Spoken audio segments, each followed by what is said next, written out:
Good afternoon. I wanted to make a short video addressing a interesting story in the biblical text about Samson and Delilah and the power of hair.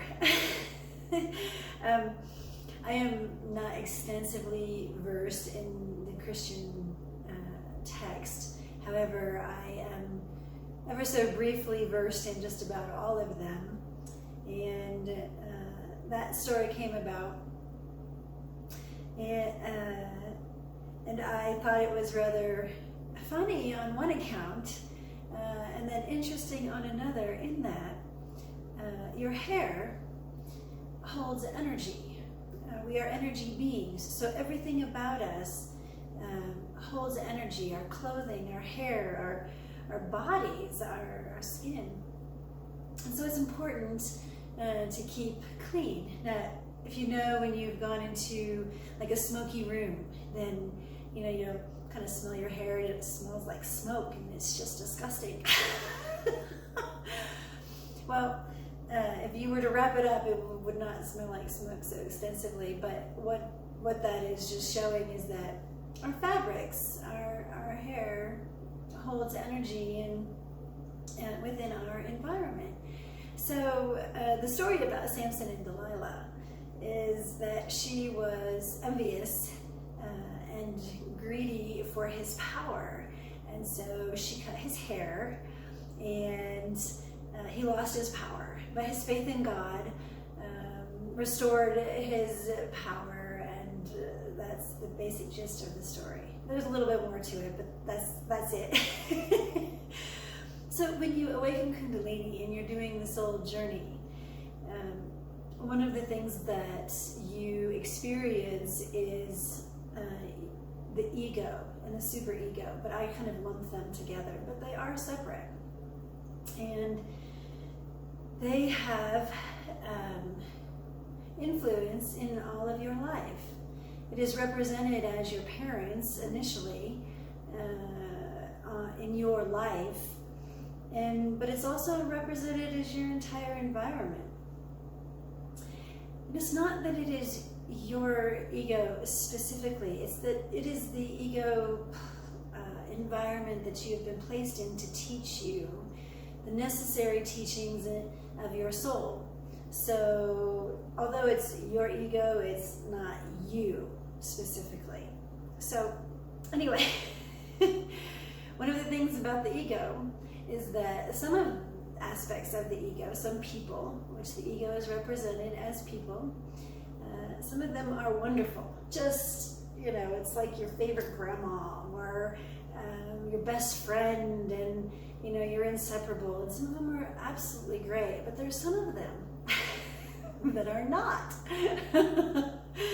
And they want to harm you. They want to take away your power. So the story of Samson and Delilah is really a story about the evil stepmother, if you will, which is the ego, greedy and envious of Samson's power and trying to take that away from him. And by adhering to his belief in God, his power is restored. And I have experienced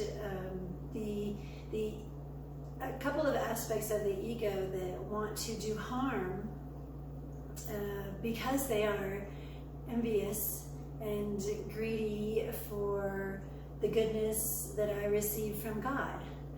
But they don't take that to the next level that says, well, if you seek God, you will have beautiful things in your life as well. So the ego is very immature and rigid and childish and loud. A lot of times it can be loud, and it lies, and it creates all kinds of harm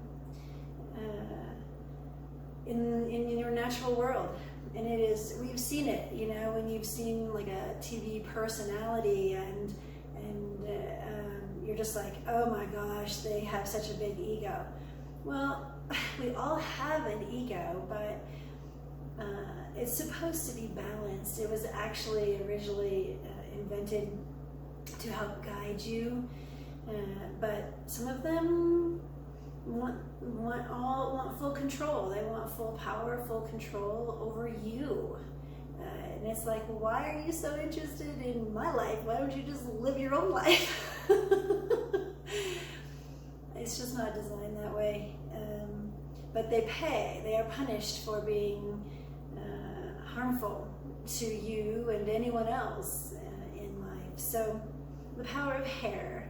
Your hair does represent your overall health. If your hair is dry or brittle or breaking, then you need to change your diet. You need to add supplements, vitamins and supplements to your diet in order to maintain your health. You need to exercise lightly, and you need to eat good, pure, organic foods.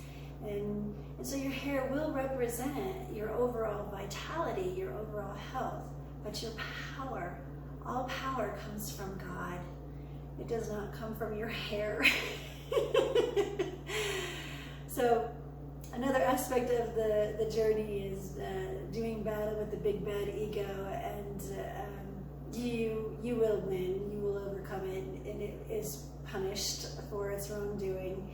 And that theme is depicted in a lot of the children's Disney stories, overcoming the bad guy and having the glory at the end. That's all part of the Kundalini soul journey.